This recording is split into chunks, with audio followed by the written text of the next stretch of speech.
Yes, sir. So very good evening, everyone. Very good evening, Muju sir. Very good evening, Shatrughan sir. Thank you so much for joining us today. So here we are as we are entering in the mental health awareness month. As we all are aware, October is always celebrated as a mental health awareness month, and 10th October is World Mental Health Day. So इस साल WHO ने theme दिया है mental health for all, क्योंकि Covid की situation थी, बहुत कुछ हमने देखा, तब सबको रियलाइज हुआ कि मेंटल हेल्थ कितनी इंपॉर्टेंट है, जिसके लिए हम सब लोग इतने सालों से काम कर रहे थे. Finally people are realizing yes, mental health is important for all of us, and that's why we are starting a event break the silence, क्योंकि बात करना जरूरी है. जब तक हम बात नहीं करेंगे तब तक हम ये नहीं समझ पाएंगे कि कितना क्या मेंटल हेल्थ है, कितना इम्पैक्ट डालती है. और इससे रिलेटेड किसी भी टैबू या स्टिग्मा की सोसाइटी में कोई जरूरत नहीं है. आपकी फिजिकल हेल्थ की जैसे ही आपकी मेंटल हेल्थ भी इक्वली इंपॉर्टेंस रखती है, और उतना ही नॉर्मल होता है मेंटल हेल्थ के बारे में बात करना. So I welcome you all. Break the silence, क्योंकि बात करना जरूरी है. We have Professor Tej Bahadur Singh with us as a guest speaker to inaugurate this live session series. We are very much privileged to have you, sir. Thank you so much for joining. And definitely, no introduction is required. Everyone is well aware about you, about your personality, about your persona, everyone, every student. But still, I would like to have some words for sir. So, sir is a postgraduate in psychology from Ranchi University, and his studies is professional qualification at Central Institute of Psychiatry, which we called CIP Ranchi. He was awarded postgraduate diploma in psychiatric social work, diploma in medical and social psychology, and doctoral degree by CIP Ranchi. As his special area of interest, he had training in organizing community-oriented services from Community Development and Panchayati Raj Training Institute Ranchi. So this is the main thing, because we are also working in the community mental health reach program, and definitely sir is the best resource person to start with this session. We all are aware sir was former director for the Ebhas New Delhi, and currently sir is working with Central University of South Bihar as a dean and research of as a dean and HOD. So sir, we would request you to start with the theme mental health for all. कैसे हम इस साल mental health को देखेंगे और कैसे हम आगे फ्यूचर में इसको परस्यू करेंगे, स्पेशली हमारी general community. Thank you Shweta. Mental health for all, सबके मेंटल हेल्थ के स्वास्थ्य की बात हम करते हैं. अवेयरनेस की जानकारी के लिए लोगों में जो चेतना है, अवेयरनेस एंड एटीट्यूड, ये दो चीजें बड़ी जुड़ी हुई हैं. और शायद स्टिग्मा कहीं बीच में आता है, या समय पे नीड को समझ नहीं पाना. शायद इन सारी बातों से कहीं पिछड़ जाने से, देर हो जाने से, और ये मानसिक स्वास्थ्य को देश में, पूरे विश्व को समझने में काफी देर लगी. पीछे अभी डिजीज बर्डन की स्टडी जब हुई, हमारे ख्याल में 2 दशक पहले, उसके बाद लोगों ने माना कि मानसिक स्वास्थ्य समस्याएं आने वाले वर्षों में टॉप 5 में आने वाली हैं. डायबिटीज, ब्लड प्रेशर के साथ साथ डिप्रेशन, एंजाइटी टॉप 5 में. और उसके बाद पूरे विश्व में जो चेतना आई है, उसके हिसाब से अब लोगों ने काफी विश्व मानसिक स्वास्थ्य पर ध्यान दिया है. अब मानसिक स्वास्थ्य है क्या, सबसे पहले ये जाने. तो उसमें जरूरी ये है कि हम ये मान के चलते हैं कि एब्सेंस ऑफ सिम्टम ऐसा नहीं है. पहले देश की खुशहाली को लोग मोर्टिलिटी रेट में मापते थे. उसके बाद ग्रॉस नेशनल प्रोडक्ट में मापने लगे. उसके बाद फिर अब वेल बीइंग की बात हो रही है. वेल बीइंग का मतलब आदमी भीतर से अपने आप को खुश, स्वस्थ महसूस करता है, नहीं करता है. तो ये सब्जेक्टिव वेल बीइंग जब आया, उसके बाद से जो सोच आई है, उसमें ये है कि नहीं, आदमी का मेंटल और फिजिकल का जो दोनों का संतुलन और भीतर से खुशी का एहसास कहीं न कहीं उसके मानसिक स्वास्थ्य को दर्शाता है, जब वो अपने क्षमता के मुताबिक पूरा उत्पाद दे पाता है. और मानसिक स्वास्थ्य को डिफाइन तो बहुत सारी तरीके से करते हैं, लेकिन अपनी क्षमता के मुताबिक उपलब्ध न कर पाना भी एक कारण है। तो इन सब चीजों को देखते हुए मानसिक स्वास्थ्य की बात, अब आदमी जल्दी निराश हो जा रहे हैं, जल्दी उदासी में आ जा रहे हैं। इन कारणों को समझ के हमें आगे उसके निवारण पे बात करें, और ये इस सप्ताह में कैसे हम जन चेतना जगाएं कि हमारा ये जो दूरी है अवेयरनेस और एटीट्यूड का कम हो। तो सबसे पहले अगर डेवलपमेंटल लेवल पे देखें तो बच्चों की जो नीड है, डेवलपमेंटल नीड्स को समझना, उसमें सबसे बड़ी बात early detection, early identification and intervention. चाहे वो डेवलपमेंटली स्पेशल नीड्स चिल्ड्रन हो या एबल बॉडीड चिल्ड्रन हो, सबकी नीड्स समझना। और दूसरी चीज जो आमतौर पे मानसिक स्वास्थ्य की समस्याएं आम बच्चों में, सामान्य बच्चों में पैदा कर रही है, वो है माता पिता का क्वालिटी टाइम बच्चों को न दे पाना। जैसे आपने कहा ना कि बात की जरूरत है, बातचीत करने की जरूरत है।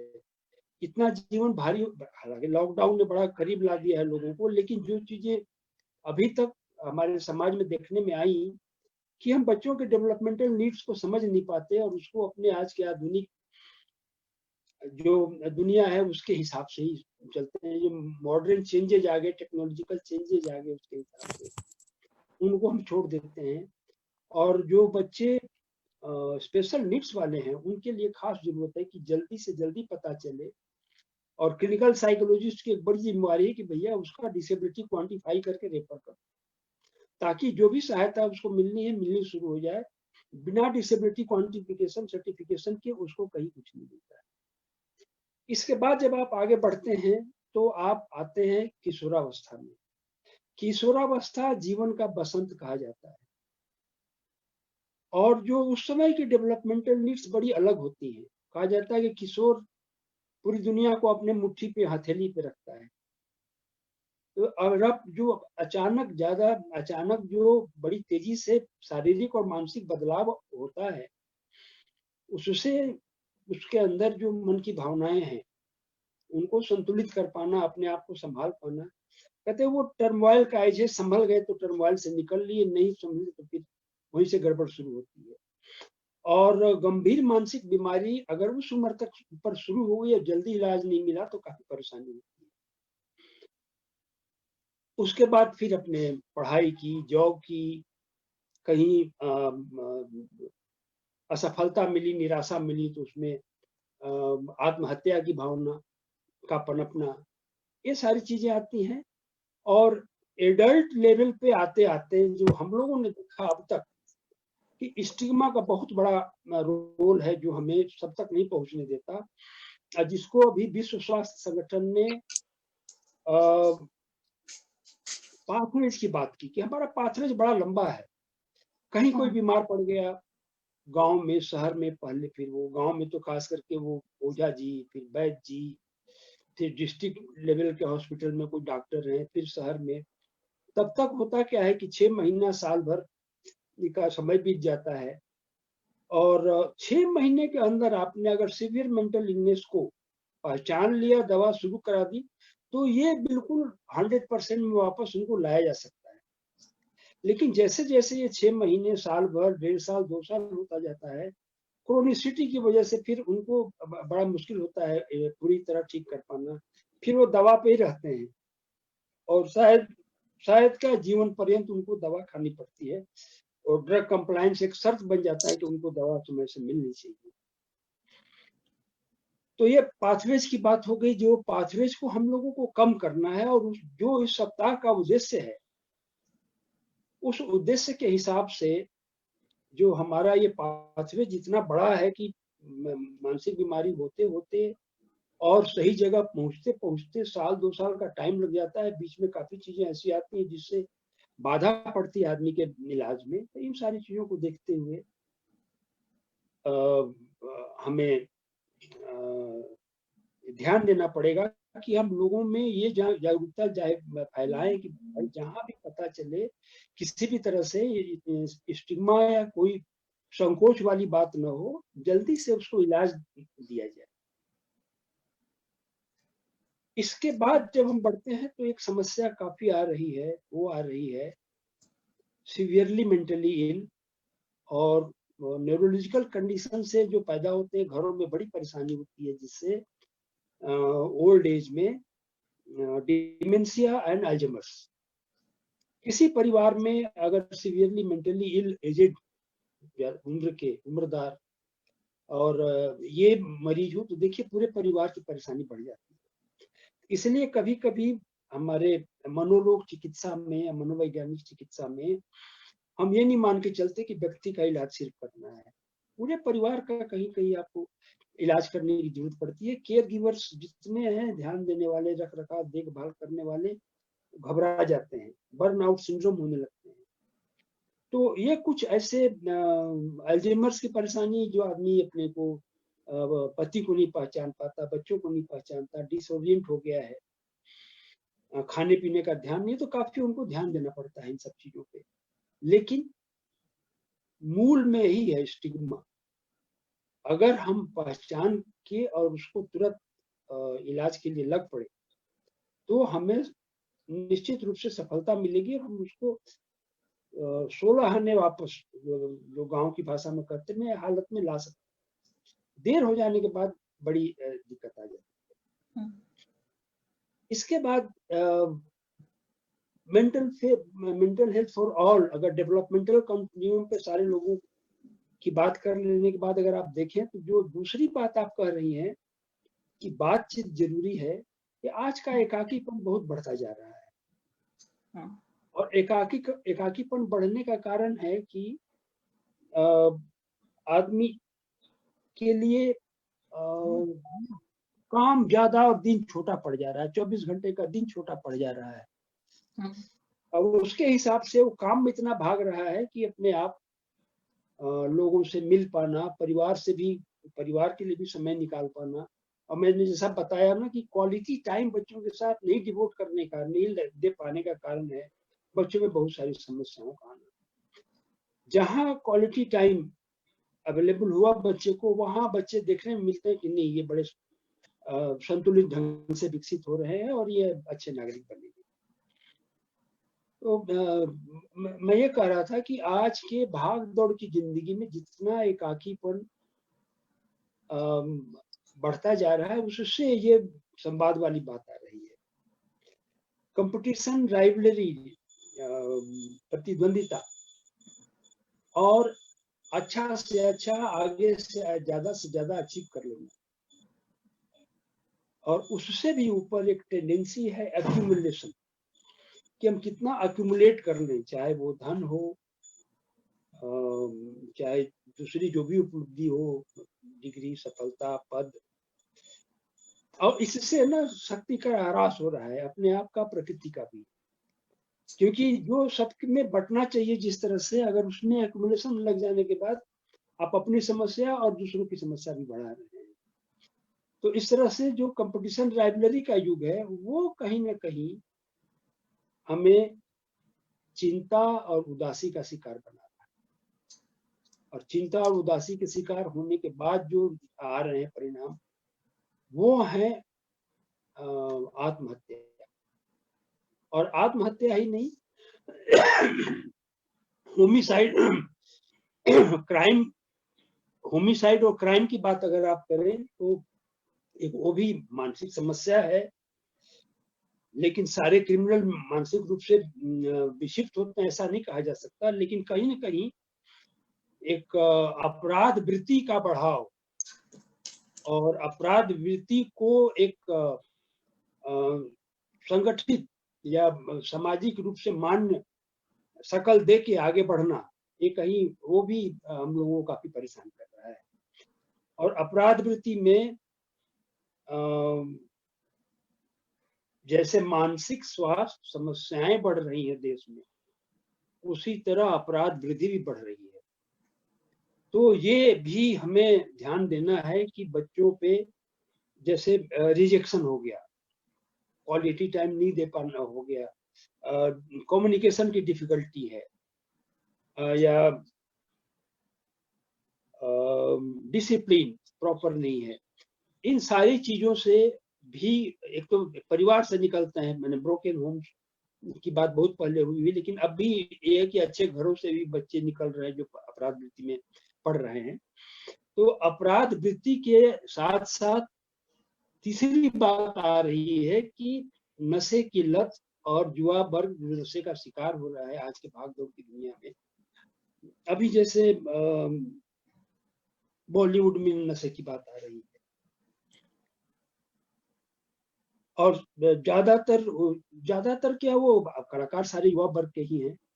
तो इन सारी समस्याओं की जानकारी और तुरंत इलाज देने की बात हो तो काफी कुछ सुधार हो सकता है और सही और उपयुक्त मदद बच्चों को, लोगों को मिल सकती है।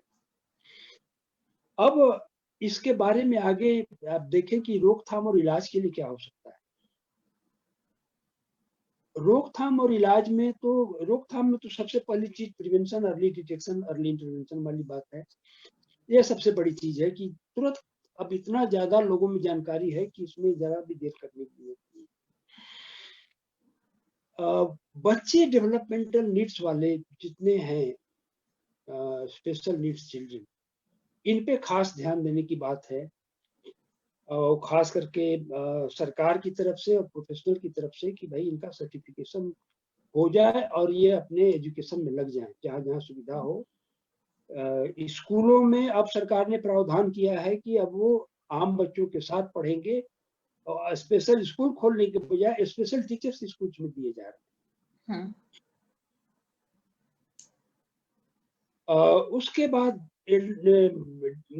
अल्कोहलिक एनोनिमस जैसी चीजें आ रही हैं।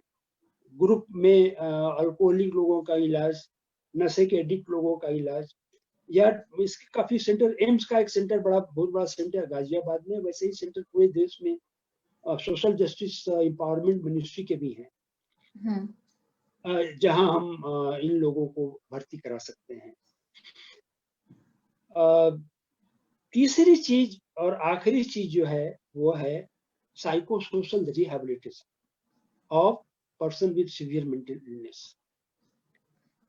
ये इसका एक कॉन्टिन्यूम है, क्योंकि मेंटल इलनेस जैसे डेवलपमेंटल नीड वाले बच्चे, स्पेशल नीड्स वाले बच्चे हैं, उनको सारा चीज हम देते हैं,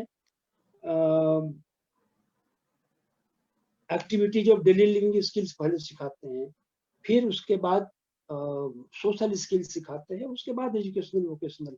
सीवियर मेंटल इलनेस, गंभीर मानसिक रोग व्यक्ति को इतना ज्यादा पीछे ले जाता है विकास के तौर पे कि उनमें फिर से वो सारी चीजें बतानी पड़ती है, सिखानी पड़ती है उनको, सोशल स्किल्स, और फिर घर का कुछ काम कर सकते हैं या फिर बाहर में कुछ कर सकते हैं। तो रिहैबिलिटेशन वाली बात, और ज्यादातर रिहैबिलिटेशन परिवार से मिल के किया जाए तो ज्यादा बढ़िया है, क्योंकि अभी हमारे यहाँ परिवार में अभी भी बहुत बड़ी ताकत है कि हम छोटी मोटी चीजों को भी झेल लेते हैं। न्यूक्लियर फैमिली महानगरों में आ जाने से कहीं ये दिक्कत आ रही है, लेकिन अभी जहाँ संयुक्त परिवार है वहाँ शायद लोग अभी चीजों को संभाल ले रहे हैं। तो केयर गिवर्स, जो फैमिली केयर गिवर्स के तहत अगर गंभीर मानसिक रोगियों को मानसिक स्वास्थ्य विशेषज्ञों के निर्देशन में इलाज मिलता रहे तो इनकी जिंदगी ही बड़े ढंग से बीतती जाएगी। तो ये पुनर्वास का विषय बड़ा व्यापक विषय होता जा रहा है। सरकार ने इस बात पे काफी ध्यान दिया है। अभी सीवियरली मेंटली इल रिहैबिलिटेशन के लिए state of the art institute Sehore Bhopal में सरकार ने खोला है, जहाँ पे वो मैन पावर डेवलपमेंट रिसर्च के अलावा अर्ली डिटेक्शन के मेजर्स और रिहैबिलिटेशन के मेजर्स से बात करेंगे, सिखाएंगे, लोगों को ट्रेनिंग देंगे। और इस तरह से जो अप्रोच आ रही है, आपने जैसा शुरू में बताया कम्युनिटी, तो इंस्टीट्यूशनल केयर से सारा कुछ शिफ्ट हो रहा है कम्युनिटी केयर में, कम्युनिटी में, परिवार में, जहाँ लोग मिले जुले बात करें। और एक दूसरा ट्रेंड आ रहा है, जैसे बुजुर्गों के लिए होम्स खुल रहे हैं, उस तरह से सिवियरली मेंटली इल के लिए भी होम्स खुल रहे हैं। वो गांव सब जगह नहीं है, शहरों में नहीं हो सकता उसके बिना, तो काफी लोग उन होम्स में अपने मरीजों को रखते हैं। वो भी एक अच्छा माध्यम है, अच्छा साधन है, जहाँ लोग जाके मिले जुले आ गए, उनकी वहाँ देखभाल हो रही है। तो ये इन सारी चीजों को देखते हुए हमें आज अवेयरनेस वीक में ये संकल्प लेने की बात है कि जहां भी हो हम इस चीज की जानकारी देने के साथ साथ लोगों को प्रोत्साहित करें कि जैसे पता चले कि कोई मानसिक रूप से विक्षिप्त है, या मामूली उदासी है, या चिंता है, या आत्महत्या की भावना मन में घर कर रही है, तो वैसे हालत में जल्दी से जल्दी जो भी सहायता हो उनको मिलनी चाहिए, उपलब्ध कराई जानी चाहिए। और ये सबसे बड़ा टिप आज का यही है। और दूसरा, अगर हम कहें कि मैनेज्ड केयर की बात आ रही है, इसमें मैनेज्ड केयर पे मत जाइए, वो ठेके पे काम कराना। जैसे आईसीयू में कोई आदमी लगा दिया, वहां जो है वो देखभाल कर रहा है, उसका जो बिल है हम पे कर रहे हैं। सीवियर मेंटल इलनेस में कहीं ना कहीं आदमी को खुद अपने आप को इन्वॉल्व करना पड़ता है, उससे ज्यादा जल्दी फायदा मिलता है। लेकिन महानगरों में आप इसकी इन सब प्रोविजंस को आप नहीं रख पाएंगे। इसलिए हम लोगों को प्रोत्साहित करें कि जैसे चीजें पता चले वैसे सहायता लें, तो मानसिक स्वास्थ्य समस्या से आप बचेंगे, और शरीर में भी ये जो संख्या बढ़ रही है वो घटेगी। जी बिल्कुल सही sir. Thank you so much sir for sharing this input. Definitely हमें कहीं ना कहीं सोच बदलना जरूरी है, और आपने बहुत अच्छे से बताया कि एक होता है कि एक स्टेजेस कैसे शुरू होती है बचपन से लेके वृद्धावस्था तक या एल्डरी पीपल तक, क्या क्या इश्यूज हैं और किस तरीके से हम कम्युनिटी में बेटर वे में मैनेज कर सकते हैं। तो thank you so much once again sir. People who are not aware about professor TB Singh sir, so मैंने पहले टाइम ज्यादा नहीं लिया था because we were waiting for the talk. I would like to add things in the introduction. So his professional career began as research officer in the Department of Psychiatry, Postgraduate Institute Medical Education and Research, Chandigarh. Subsequently, as lecturer in clinical psychology, he served National Institute for the Visually Handicapped, Dehradun, and as Deputy Director, Psychosocial Division, National Institute of Public Cooperation and Child Development, New Delhi. Under British Council Technical Collaboration Fellowship, he had training in special education and psychosocial rehabilitation at University of Birmingham, UK. He joined Institute of Human Behavioral and Allied Sciences as Assistant Professor Clinical Psychology in the year 1996 and superintended as Professor and Head Department of Clinical Psychology in the year 2012. In the year 2008, he was appointed Dean IBHAS, Department of Clinical Psychology of IBHAS. Professionally and academically is comparable to any other existing clinical psychology department of the country till the date. And अभी भी जब भी हम इभास का नाम लेते हैं सिर्फ डॉक्टर टीबी सिंह सर का ही नाम याद आता है। Even people are still not able to recognise कि सर अब इभास में नहीं है, सर अब बिहार में है। अभी भी इभास साइमल्टेनियसली सिर्फ सर के साथ में ही चलता है। So which is a very big achievement for all, मतलब ये सभी के लिए बहुत रिकमेंडेबल थिंग है। इभास की एक पहचान सर के साथ में रही है और वो ऐसे ही जाएगी। IBHAS, a training center of excellence, is producing 18 clinical psychologists every year. As Dean and Professor Clinical Psychology, he also served Institute of Behavioral Sciences, Gujarat Forensic Science University, Gandhinagar, Gujarat. So, sir supervised many clinical psychologists in the country. You can contact him anytime for any guidance. Many of the clinical psychologists who are currently working actively in India, even in abroad, under trained by Dr. T.B. Singh sir, and we all are privileged to have sir as a guest speaker for today's session. Sir was also appointed as faculty and consultant clinical psychology in the Department of Psychiatry, Institute of Medical Sciences by BHU, and superintendent from the services of BHU in the year 2015. Currently, he is serving Center for Psychological Sciences under Central University of South Bihar, as I already mentioned, in Patna, Bihar. And sir is also editor for Indian our Indian Journal of Clinical Psychology. And there are 64 research publication and 21 research monographs and chapters in books to his credit, published in various national and international journals. As senior faculty and chief joint investigator, he supervised research more than 15 research projects, research work of 20 students at doctoral and postgraduate level in clinical psychology.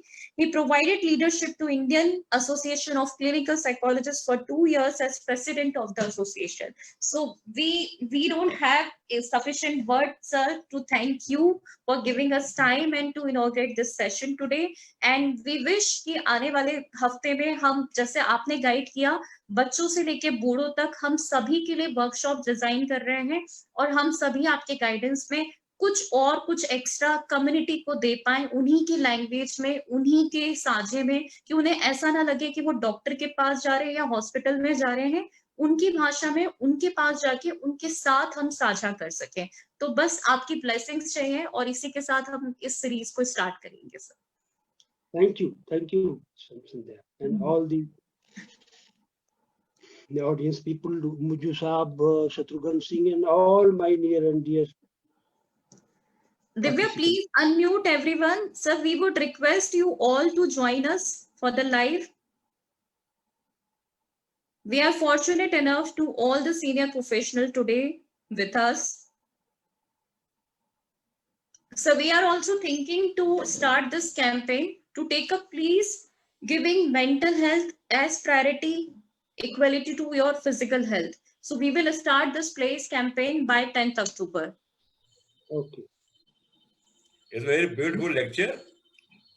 Thank you. Because otherwise.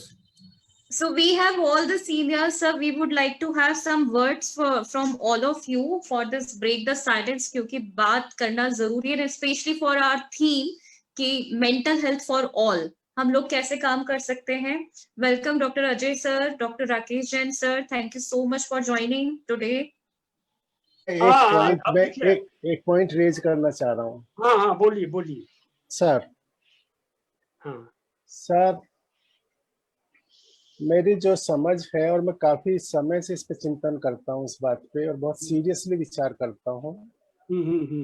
Mental health professionals हैं, हम लोग हैं, हमारी responsibilities हैं, हमारी training है, and we are serving humanity, society with all our knowledge, skills with psychology, science. ठीक है सर, हम सबकी सर्व कर रहे हैं। जब हमारे अपनी मेंटल हेल्थ की बात आती है, मेंटल हेल्थ प्रोफेशनल्स, आज की डेट में जहां तक मेरा अंडरस्टैंडिंग है कि हम लोगों पे आपस में एक दूसरे पे विश्वास नहीं है कि हम किसको कांटेक्ट करें, किसको कंसल्ट करें। ये बड़ा एक सीरियस इशू हमको लगता है, और ये मैंने कुछ लोगों से बात भी की है, अपने कंटेम्परेरी से भी और भी लोगों से बात की है, कि यदि आपको खुद को आज की डेट में कोई मेंटल हेल्थ इशू हो किसी को, तो आप किसके पास जाओगे? We have very few persons, identified persons whom we ourselves can trust.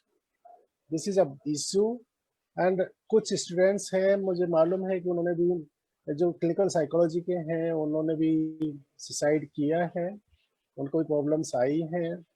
And this आप क्या ओपिनियन है आप लोगों की? मेरी पर्सनल ओपिनियन ये है कि हमको कहीं एक core group, peer support group बनाना चाहिए, very high fidelity, very high confidentiality, very high moral and ethical standard, जिससे कि हम अपने peers को support कर सकें। This is an issue in my mind for a long time. आप लोग से बताइए। इसमें मैं दो बातें कहना चाहूँगा। सबसे पहली बात तो साइकोलॉजी फ्रायड से जब शुरू हुआ तो उन्होंने एक बड़ी बात कही थी, सेल्फ एनालिसिस, और you should get yourself psycho analysed. अपने खुद के कॉम्प्लेक्सेस, फ्रस्ट्रेशंस, कॉन्फ्लिक्ट्स रिजॉल्व कर लो, उसके बाद फिर आप इलाज में आओ। तो उनका कहना था कि no one should enter into psycho analysis until unless he himself is psycho analyst. तो एक तो ये चीज जो कि बड़ी जरूरी है। उस लाइन पे थोड़ा सा गांधी जी ने बात कभी की हमारे यहाँ कि हमको सेल्फ एनालिसिस रोज करना चाहिए, रात को सोते समय 10 मिनट 5 मिनट। तो खैर, ये तो अपने आप को बहुत करीब से समझने की बात है। हाँ, आपकी बात से मैं सहमत हूँ कि कहीं न कहीं बर्नआउट सिंड्रोम और ये अगर प्रोफेशनल्स में आत्महत्या की बात कही जाए तो साइकियाट्रिस्ट या मनोरोग से इलाज से ताल्लुक रखने वाले लोगों में आत्महत्या का प्रतिशत ज़्यादा है, प्रिवेलेंस इंसिडेंस ज़्यादा है दूसरे मेडिकल ग्रुप से। तो कहीं न कहीं आपकी बात में सच्चाई है कि ज़िंदगी के ऐसे दुराव वाले एस्पेक्ट से, पक्ष से हम जूझते हैं कि हम में भी कई निराशा घर कर जाने के बाद हम उसके शिकार होते हैं। बाकी मेजर्स जो आप बता रहे हैं पीयर ग्रुप और अपने भी लोगों के, इसमें सबसे बड़ी बात होती है हम सीनियर से बात करते हैं, लेकिन अब वो बात उतनी नहीं चली। तो हाँ, ये पीयर ग्रुप अभी इस विषय पे बात अभी जो NIMHR का जो 1 तारीख से होने जा रहा है उसमें डॉक्टर सीमा मल्होत्रा सिर्फ इसी विषय पर बोल रही है, मेंटल हेल्थ प्रोवाइडर्स। तो उसमें मेजर्स क्या लिया जाए तो हमें भी बहुत क्लियर नहीं है, लेकिन ज्यादातर अपने आप पे ही आपको डिपेंड करना है और अपने आप से अपने को सुधारना है। पीयर ग्रुप का आइडिया अच्छा है। हम 10 लोग जहाँ काम करते हैं कहीं ना कहीं मिले बात करें, और उस तरह की परंपरा मैंने कहीं देखी भी है, जैसे कॉफी क्लब हो गया, ओपीडी के बाद जरा सा भी 15 मिनट टाइम मिला, सब लोग कॉफी क्लब में एक साथ बैठते हैं, कॉफी पीते हैं, बातें करते हैं, और वहाँ थोड़ा हंसी मजाक के साथ साथ अपने दुख तकलीफ की भी बातें हो जाती है कि मैं यार परिवार में इस स्तर पे परेशान हूँ, या कुछ केस ऐसे मिले हैं जिससे हमारी परेशानी बढ़ गई। तो ये चीज कहीं ना कहीं हमारे साथ जुड़ना चाहिए, और मैं मानता हूँ पीयर ग्रुप अगर बनाए, और इनिशिएटिव लेने और बनाने की बात है, और बात फिर पिछड़ जाती है, हम लोग वहीं के वहीं रह जाते हैं अलग थलग अपने आप में उलझे कामों में। लेकिन हाँ, पीयर ग्रुप अगर हो, क्योंकि पीयर ग्रुप का एक बहुत बड़ा एग्जाम्पल है self help group disability area में। एक मानसिक रोगी को छोड़ के इतना बड़ा सेल्फ हेल्प ग्रुप है, चाहे वो विजुअल डिसेबिलिटी हो, लोकोमोटर हो, हियरिंग हो, वो कहते हैं nothing should happen around us without us. तो as a self help group बहुत बड़ा कुछ कर पाते हैं, लेकिन हम as a self help group अभी बहुत कमजोर है नहीं। तो हमारी राय तो हमको लगता है वही सर, आपको लगता है कि हम लोग अपनी पर्सनल प्रॉब्लम्स के लिए उतने वोकल नहीं है, जैसे हम पब्लिक को स्टिमुलेट कर रहे हैं, इनकरेज कर रहे हैं। हम लोगों का भी अपने आपस में कैसे उसको इंटरेक्शन को बढ़ाया जा सके, कहीं कुछ किया जा सके सर। अपने का इंटरेक्शन अपने में ही हो तो ज्यादा हो, बाहर जाएगा तो ठीक नहीं है ना। वो अपने पीयर ग्रुप का ही सारी चीजें रिजॉल्व करे, उस तो पीयर ग्रुप के थ्रू हम इसीलिए तो उसमें वही है कि पीयर ग्रुप सपोर्ट फॉर्म करो नेशनल लेवल पे या हॉस्पिटल लेवल पे, कम्युनिटी लेवल। मैं अगर आपकी परमिशन से कुछ ऐड करूं सर। यस बोलिए। सर, तो जो अभी लास्ट इवेंट हमने जब किया था सुसाइड प्रिवेंशन पे, तो 10th को हमने एक थेरेपिस्ट कॉर्नर करके सपोर्ट ग्रुप स्टार्ट किया है, जिसका पर्पस सेम ही है कि सारे therapist can join, not for referrals, not for other things, just to discuss about their mental health concern, कि वो कैसा फील करते हैं। जैसे बाकी सपोर्ट ग्रुप्स हमारे चल रहे मनसा के अंडर, वैसे ही हमने थेरेपिस्ट कॉर्नर स्टार्ट किया है। अभी इनिशिएट हुआ है, बहुत कम लोग हैं क्योंकि लोग बोलने में कहीं ना कहीं घबराते हैं, और कॉन्फिडेंशियलिटी मेंटेन करने के लिए हमने फॉर्म्स और आईडी प्रूफ के लिए थोड़ा सा उनको डिक्लेरेशन भरवाया है कि आप कहीं और डिस्कस नहीं करेंगे, प्रोफेशनल कॉम्पिटेंसी में ये यूज नहीं करेंगे। तो इसलिए लोग कम हैं, but we started, let's see हम कितना उसको सक्सेसफुली रन कर पाते हैं। बट अभी लोगों ने स्टार्ट किया है, शेयर करना भी स्टार्ट किया है। बड़ी जरूरी बात है कम्युनिकेशन की। Communication very important. Unless there proper communication among other circles, we can't know each other. और आजकल पैंडेमिक में और ही प्रॉब्लम हो जाती है, क्योंकि everybody is available on this communication जो है। ग्रुप की बात कर रहे हैं, पीयर ग्रुप की या किसी ग्रुप की बातें, physical distance is there and we can't meet and discuss, so we had to find other avenues of our meeting and discussing all these issues. Yes, तो कोविड के बाद में वी विल प्लान कि एक ऐसे meet Yes. जैसे sir ने कहा कॉफी क्लब या कुछ भी एक जनरल आउटिंग जो हम स्टूडेंट्स के लिए करते थे वो थेरेपिस्ट के लिए आपस में की जाए आपस में, जिससे कि शेयरिंग बढ़ सके, एक बॉन्ड बढ़ सके, फ्रेंडली बॉन्ड बढ़ सके। अभी वो सिर्फ एक प्रोफेशनल बॉन्ड बन के रह गया है, तो हमने स्टार्ट करा है, देखते हैं आगे कितना बढ़ पाता है। बाकी आप लोगों का संध्या एक मिनट में ले रहा हूँ। मुझू साहब से मुझे बात याद आ गई। हाँ, मुझे श्रीनगर में रहना पड़ा 1 महीने। इभास में रहते मैं गया, वहाँ MSF एक एजेंसी है यूरोपियन बाहर की, ये लोग वहाँ मदद करते हैं काफी। MSF ने हमें बुलाया कि जो वहाँ केयर गिवर्स हैं, mental health providers, crisis intervention हुए, PTSD, वो इतने ज्यादा निराशा में होते हैं कि उनके साथ मैं एक महीने रह के उनके साथ कई ग्रुप सेशंस करता रहा और उनको सुनता रहा। बारामूला, कुपवाड़ा जो आप समाचार में सुनते हो, मैं उन सब एरिया में गया, उनके साथ घुमा फिरा। लेकिन श्रीनगर में बेस था वहां की, और हर दिन सवेरे वहां काम बढ़ता है, दिन भर काम करते हैं, शाम को आके बात होती थी। लेकिन ये था कि शेयरिंग नहीं था, जिसको कैथार्सिस हम बोलते हैं। शेयरिंग के बाद MSF के पास स्ट्रेटेजीज है, टाइम नहीं होता था और इतना दर्दनाक होता था, वो बात नहीं कर पाते थे। जब वो चीजें बाहर आई, एक्चुअली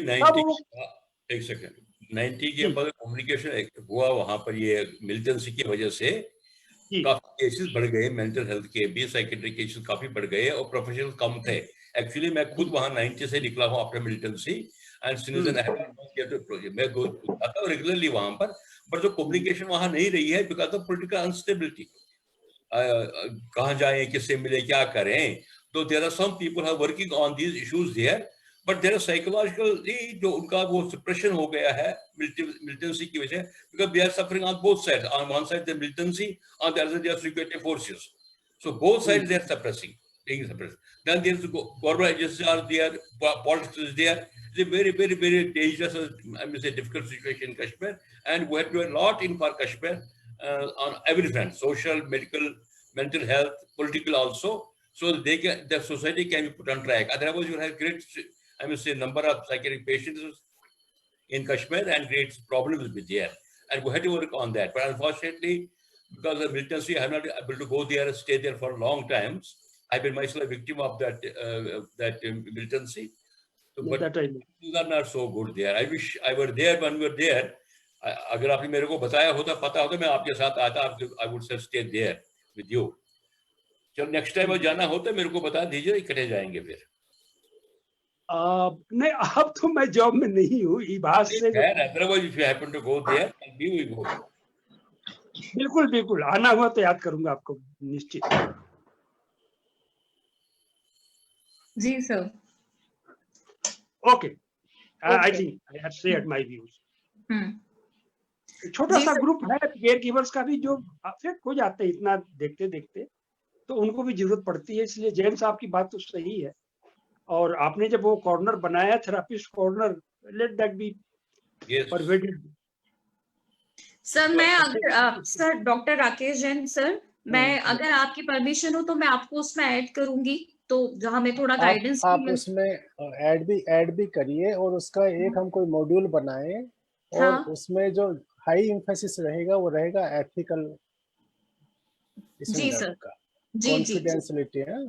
जी सर, ठीक है। हाँ, जो सबसे ज्यादा इनहिबिशन, जो पब्लिक में इनहिबिशन है, स्टिग्मा की, कि जो सोशल इवैल्यूएशन की लोग जज करेंगे पब्लिक में, कहीं हमारी इंफॉर्मेशन सर्कुलेट ना हो जाए। एग्जैक्टली पीयर ग्रुप में भी वही एंजाइटी है कि हमारे, हमको जज ना कर लिया जाए, हमारे इंफॉर्मेशन पीयर ग्रुप में सर्कुलेट ना हो जाए। जी। तो ये जो चीज, ये एंजाइटी है, ये हमको अलग करनी चाहिए, क्योंकि डे बाय डे हमारा नंबर बढ़ता जा रहा है मेंटल हेल्थ प्रोफेशनल्स का, और उनके अपने सपोर्ट के लिए कोई नहीं होते तो फिर बड़ी खराब बात होगी एक तरह से। जी ठीक है, मैं सर आपको ऐड करती हूँ, फिर अकॉर्डिंगली मॉड्यूल फाइनल करते हैं। अगर कोई वीकली मीटिंग भी हम कर सकते हैं, वीकली या फोर्टनाइटली, जैसे भी। Exactly it is required. Thank you, very good idea. जी सर, ठीक। Sir doctor Ajay sir, doctor Shatrughan sir, sir you are doing very good job, बहुत बढ़िया काम कर रही हो। Thank you so much sir. मैं देखता रहता हूँ, एंड आई अप्रिशिएट यू कि जो जिस एनर्जी है, जो इंतजाम के साथ काम कर रही हो, जो चीजें उठा रही हो, बिल्कुल बर्निंग पॉइंट, वो बहुत अच्छा है। Thank you sir, thank you. Retire हो गए तो हम लोग तो बेकार हो गए। नहीं सर, ऐसा नहीं है बिल्कुल भी। ये वाला टाइम है आप जब आप हम लोगों को गाइड कर सकते हैं ट्रू मैनर में, बिकॉज जब जॉब के साथ होते हैं तो कहीं ना कहीं उतना टाइम नहीं मिल पाता। दिस इज द टाइम जब हम आपका सबसे ज्यादा यूज ले सकते हैं। तो बस वही हमारा पर्पस है, हम आप सब लोगों को तंग करते रहेंगे थोड़ा थोड़ा और इसी तरीके से बढ़ाते रहेंगे। जी थैंक यू श्वेता जी, बड़ा अच्छा प्रोग्राम बना रही हैं आप। I wish you all the success. Thank you so much sir, thank you.